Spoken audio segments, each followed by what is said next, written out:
Well, hi everyone, and welcome to my second video for my Revitalized in Retirement YouTube channel. Today I thought I would speak a little bit about preparing for retirement, because retirement, although it sounds amazing, it's something everyone wants to get to in their lives. For a lot of people, it's really a very difficult decision. It's a long, arduous discernment, and there's a lot of things to consider. And for other people, it's a relatively easy decision.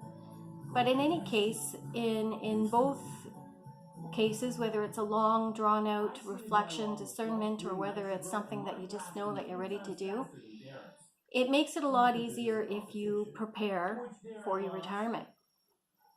And there's a lot of things to consider. Of course, first and foremost are your finances, financial obligations that you might still have. Many people, when they retire, have paid off homes, etc. But there are many who still have mortgages or personal loans or whatever the case may be.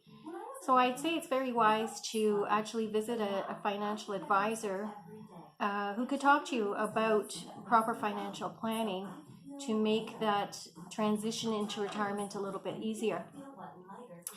I myself also attended a couple of retirement workshops. They're very helpful because they cover a lot of the financial aspect of retirement, but they also look at other options, other things that retirees might look toward as they move into that part of their lives.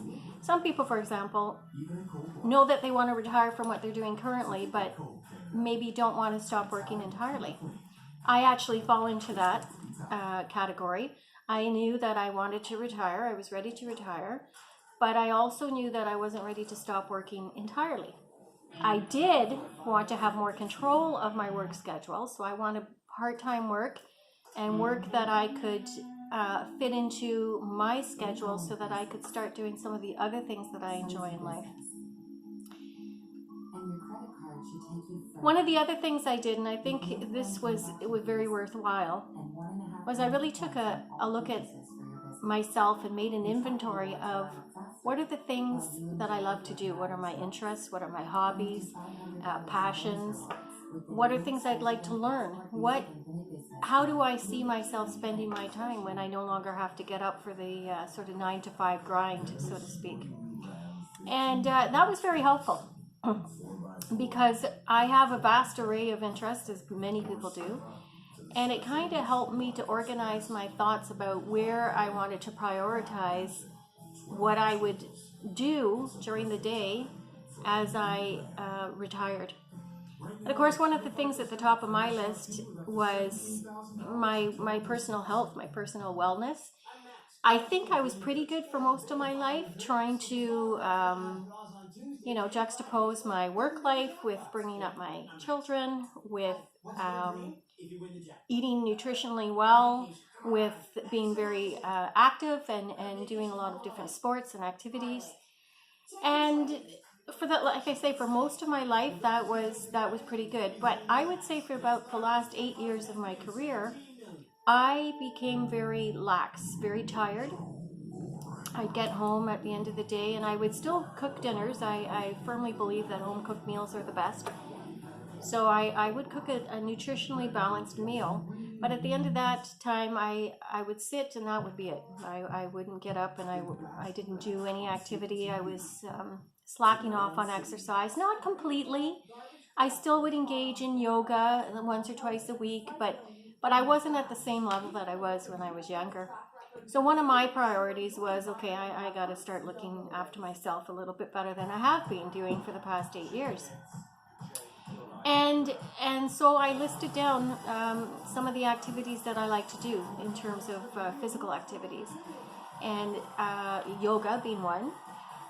I love fitness classes of, any number of fitness classes. Zumba was something I wanted to try out. And I wrote all of this stuff down. I was lucky, fortunate. It was almost serendipitous. I was sitting in my garden, and it was July. I had retired on June 30th.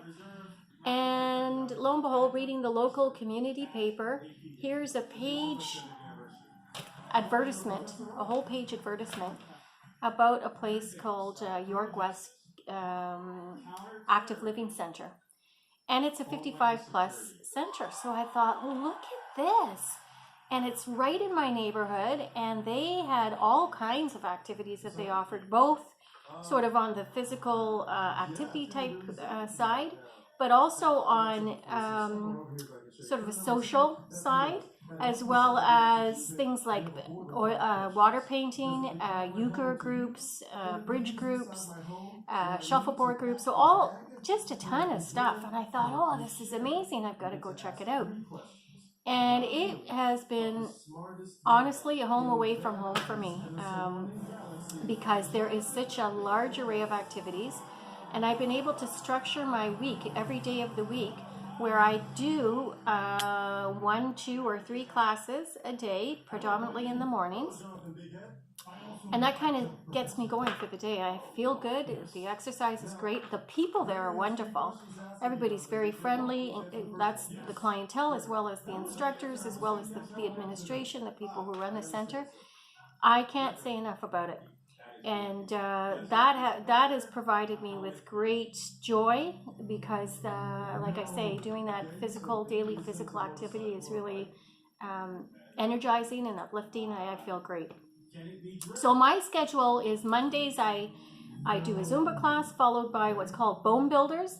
And essentially Bone Builders is a little bit of cardio, but a lot of light weights. So working all the muscle groups of the body, and of course the core. And then on Tuesdays I do a class called Fit for Life, very similar to Bone Builders. So there's half of that class is structured around the cardio piece, and the second half is around muscle toning. So awesome class, a lot of fun. On Wednesdays, I do a stretch and tone class, followed by Pilates. So the stretch and tone is very much like the Fit for Life and the Bone Builders, where it's incorporating some cardio, some of the toning, and then of course some stretching. And Pilates is like amazing. It can be challenging, but it's really great. Everyone knows it's really focused on the core. And so I find that that's really helped to make me stronger. One of the moves we do is a plank, and if everyone knows about the dreaded plank, I certainly couldn't do a minute when I started, and certainly not straight out. I used to start with my toes and then have to go to my knees for the second sort of 30 seconds. But now I can manage to get through the 60 seconds. The last 10 seconds, I'm kind of thinking, okay, let's go clock, tick, tick, tick, tick, tick, tick, because I'm getting, it's getting hard, but I'm at the point where I can hold it for a minute, so that's really something to be proud of. Thursdays, I do 3 classes. I start with low impact fitness, that's what it's called. Again, very similar. So you're doing a lot of the cardio and toning, muscle toning. I follow that with a line dance class, which is something completely new for me, but so much fun, and the teacher's wonderful. You wouldn't think it's much of a workout, but I'll tell you, I leave that class breaking quite a bit of sweat, because it's active, it is cardio, you're moving around, and it's a lot of fun. And then I follow that up with the yoga, an hour yoga class, which is wonderful because it's very, it's geared toward kind of the 55 plus group, so it's not kind of the power yoga that some of you might be more familiar with. We do sun salutations and some flow, but it's a little bit gentler. We do strength positions, a lot of the warrior positions. We do balance positions. Of course, we work on flexibility. So it's really a good class. And then on Fridays, I finish my week off again with 3 classes. I start off with Zumba once again. And the Zumba is a little bit higher energy than the one that I take on Monday. And I follow that with a stretch. It's called Get Up and Go Fitness. Get Up and Go Fitness. Again, not a lot of cardio in that one. It's mostly toning and a lot of core work, some balance. She does quite a bit of balance work in that class. And then my last class is called a Standing Drum Fitness. It is amazing. So much fun. And I'm telling you, you want an aerobic workout, take a Standing Drum Fitness class, because you are getting one hell of a workout while you're having a lot of fun doing it. So that's kind of the basic structure of my week. And it allows me to sort of fill my mornings with those activities. Then when I get home, I have my lunch.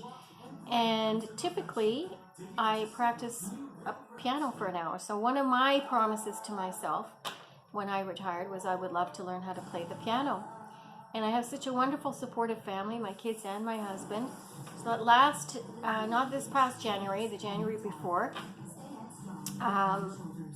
actually Christmas time, but I started in January. They bought me, my husband bought me a keyboard for Christmas, and my kids all bought prepaid lessons for me to start off my piano lessons. So now I've been at it for just over a year. I go once a week for lessons on Thursday afternoons. But I like to spend about an hour every day in the afternoon where I practice my piano. And then I have all kinds of other interests, one being gardening, and of course if our spring ever springs, we'll be doing a lot of that. I'm looking forward this Wednesday to shopping at the Plant World because they've got 20% off, and getting the gardens going. I love to read, so especially in the good weather, I will sit in my garden in the shade for an hour or two at a time and reading my books. Of course, travel is something that's on everybody's list, and you have to do that within your means, and my husband and I are very fortunate. We try to get away at least twice a year. So our next big trip that we're planning is Portugal in September. We're hoping to go for 2 weeks, so that's what we're working on currently. And as I said earlier, I was one of those people that knew I wanted to retire, but I still wanted to dabble in work a little bit. And I was very fortunate that I was given a contract both years with my Board of Education, where I've been able to do a 50-day contract throughout the school year, so September to June. And it's worked out really well. I love the work. I love that I'm still in touch with the world of education and with people and places with which I'm familiar. But really, I hope making a difference when it comes to my job is really about helping principals to develop professional development for their staff in mathematics. So it's something that I've really enjoyed over the past probably 10 years of my career, and I get to still do that aspect of my job. So that's been really, really wonderful. Don't know if it'll exist next year, but I'm keeping fingers crossed. And if not, then I will be looking at other possibilities. I'm going to put feelers out there. It's nice too sometimes to try something completely different, something that you weren't doing before. These are all things that you need to consider when you decide that retirement is on the horizon. So I'm hoping that as I start developing and building these videos, that I'll be able to share with you some of the activities, some of the interests, some of my passions, some of the stuff that I do, even local travel, sites and around the general GTA, so within an hour or two drive. And again, I hope that there's other retirees out there who have some of their own experiences to share, because the world is your oyster, and you got to go out there and grab it, because there's lots to see, lots to do, lots to live for. And boy, what a great chance during retirement to be able to go out and experience all that life has to offer. So thanks for joining once again, and just a shout out to my kids, because yesterday was Mother's Day, and like I said, my family are so good to me. They're so supportive of all of my endeavors. And for a Mother's Day gift, I got this light to help with the lighting in my videos, a mic, as well as a tripod. So they are really trying to help me along my way as I figure out all the ins and outs of YouTubing and social media. My youngest daughter said to me, "Mom, your first video was good, but why didn't you edit the beginning and the ending?" I said, Robs, I did think I should edit the beginning and the ending, but I didn't know how to do it. So this is a bit of a learning curve for me, all this social media, and like I said, I'm developing the website. So my two things that I'm learning in retirement, for now anyway, are my piano and the whole world of social media and of developing websites. So stick with me. I hope you enjoy the videos, and we'll see you soon. Take care.